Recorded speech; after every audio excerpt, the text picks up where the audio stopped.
Today, I'm going to show you how I like to clean the carpet in my house.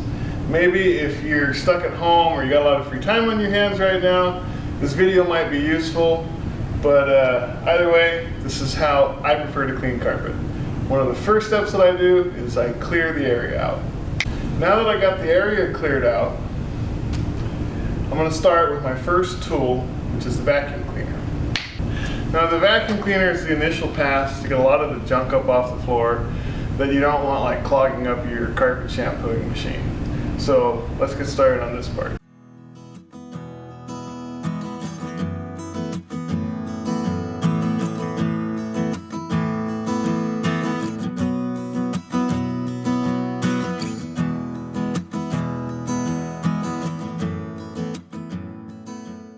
So now that I'm done vacuuming, you might notice that there's still some fairly dirty spots. I like to vacuum weekly, and I like to shampoo the carpets probably about every 6 months. The carpets here in my house are probably about 18 years old, so you know they're pretty clean, I think. But there are a couple of high traffic areas that usually need a little bit more attention than just the carpet shampooer. So I'm going to go ahead and put this tool away here and get the next tool that I need for the job. This pumper sprayer right here. This pumper sprayer is general use, like, I don't know, insecticide pumper sprayer. And you can find it at most hardware stores, relatively cheap. I fill it with a mixture of both the carpet shampoo and water. I usually fill it with some hot water, and I use it to pre-treat some of the areas. Let me show you. So this is one of those slightly higher traffic areas that I was talking about. So this is the pumper sprayer. I've got it pumped up with air. I've got my soapy mixture in there. And I'm going to spray this high traffic area.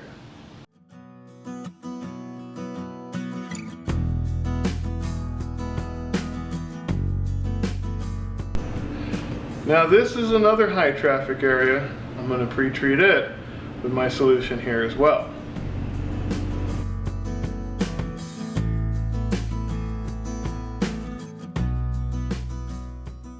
Now that I've pre-treated these areas with the soapy solution, the next step that I'm going to do is I'm going to kind of work it into the carpet with a bit of a scrubber brush. This right here is a bulldozer deck scrubber. This is not, they have metal brushes, but this is kind of a, I guess, a nylon type bristle, plastic type bristle brush. It's not too harsh. There's a little bit of give to it. It's almost about the same consistency as the brush that's on the front of the floor scrubber that I have. Because what I use this for is I use it to kind of work this pre-treatment into the carpet.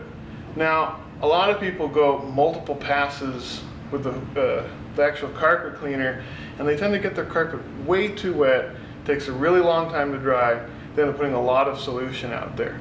So I like to put a little bit of solution on beforehand, work it in, and loosen the dirt, which I think in the end gives a much, much better result. So with this brush, I'm going to start where I sprayed it, and just kind of more or less work it into the carpet,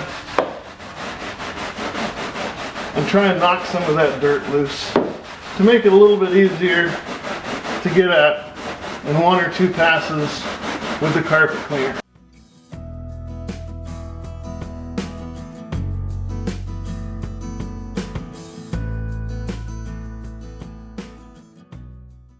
So now that I'm done with these 2 tools, the next step in the process is going to require the carpet shampooer. This is my Rug Doctor carpet shampooer that I purchased at Costco, I want to say probably about 10 years ago.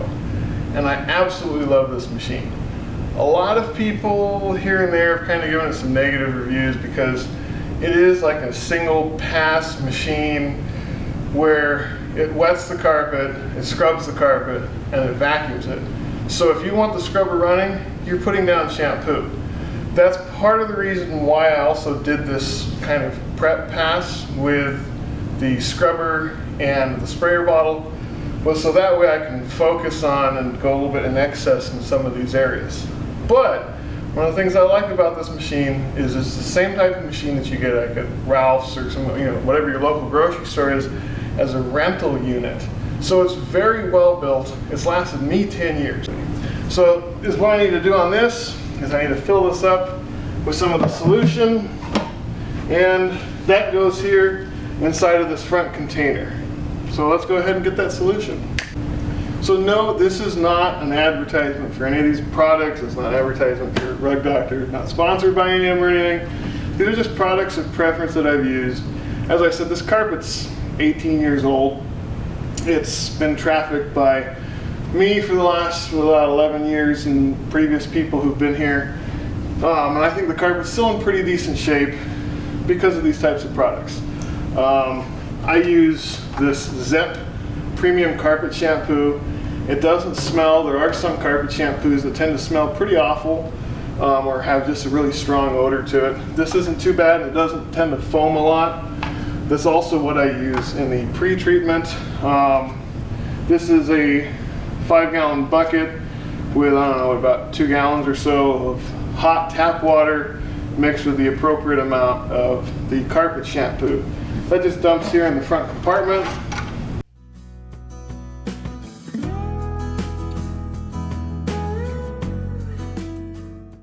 And more or less, you're ready to go. So I'm going to get these things here out of the way and put this thing back together.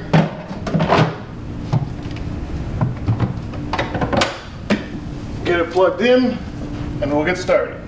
Now this carpet shampoo is fairly easy to use. So for this activity, I'm going to switch into the on for carpet cleaning switch.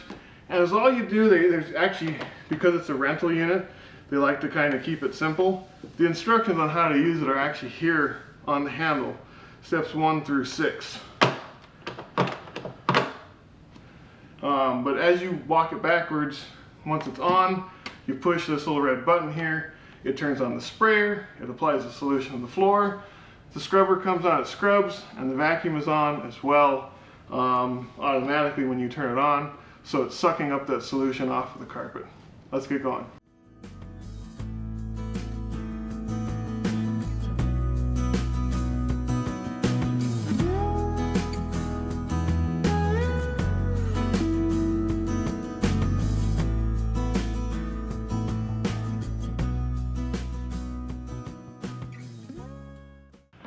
So this is the water.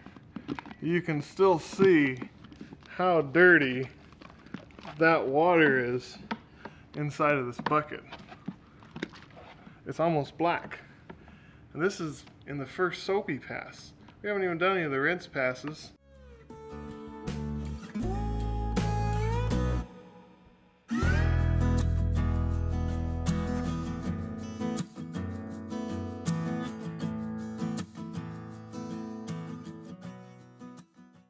So this bucket has got some super hot tap water in it right now.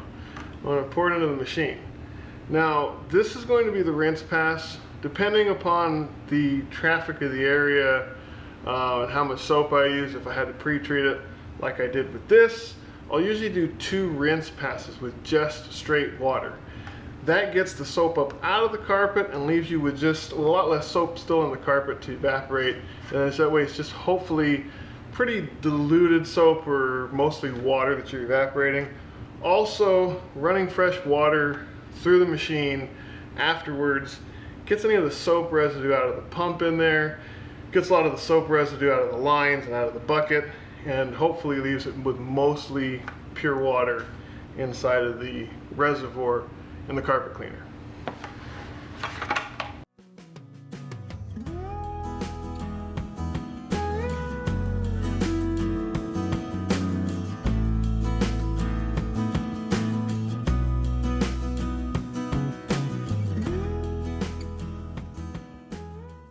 Okay, so that was rinse pass number 1. As you can see, if you look around the area here, I think it lifted even more dirt. I'm going to take this waste container out and I'll show you what the inside of this thing looks like. It looks like, from the color on the side of the container here, that it picked up still a lot more dirt, which is good, which is also the reason why I do rinse passes.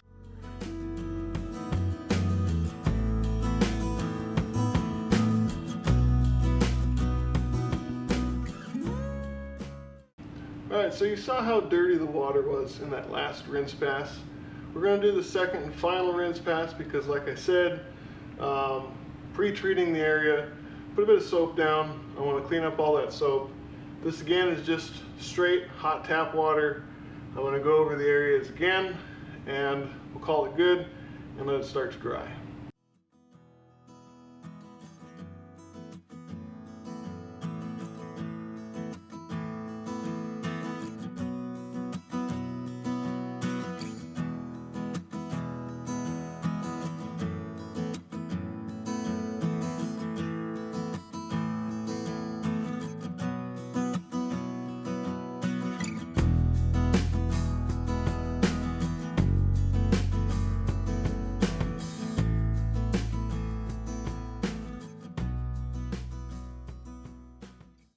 So now that I've gotten done with the shampooing aspect, gotten the carpet cleaning machine kind of cleaned up, put away, now I'm ready to kind of encourage the drying process.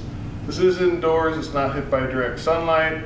I want to make sure that the water actually evaporates from the carpet instead of sitting there and turning to mold or whatever. So I always like to put fans on it. I got this fan, I got another fan I'm going to get going. I'm just going to kind of aim it on the carpet, kind of help the carpet dry a little bit quicker, so in that way I can get to vacuuming it probably sometime tomorrow.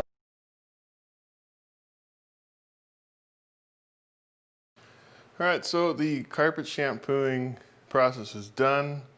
The floor is dry, or the carpet's dry, and now the last step in the process is to vacuum it up. So in case there's any dried soap left in the carpet, the vacuum cleaner should beat the carpet up a little bit and knock any of that soap loose, or if there's any other dirt that got knocked loose during the process, we'll hopefully pick that up.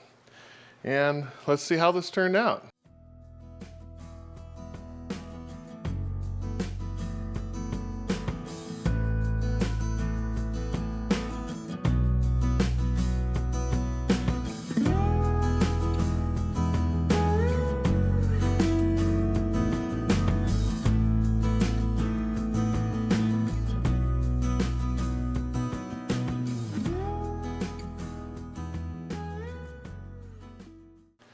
Now that the vacuuming is done, I think it just looks amazing and feels amazing compared to what it was before. Keep in mind, this is, I think, 18-year-old carpet, but I think we did a really good job at getting those stains out of the high traffic areas. Just take a look.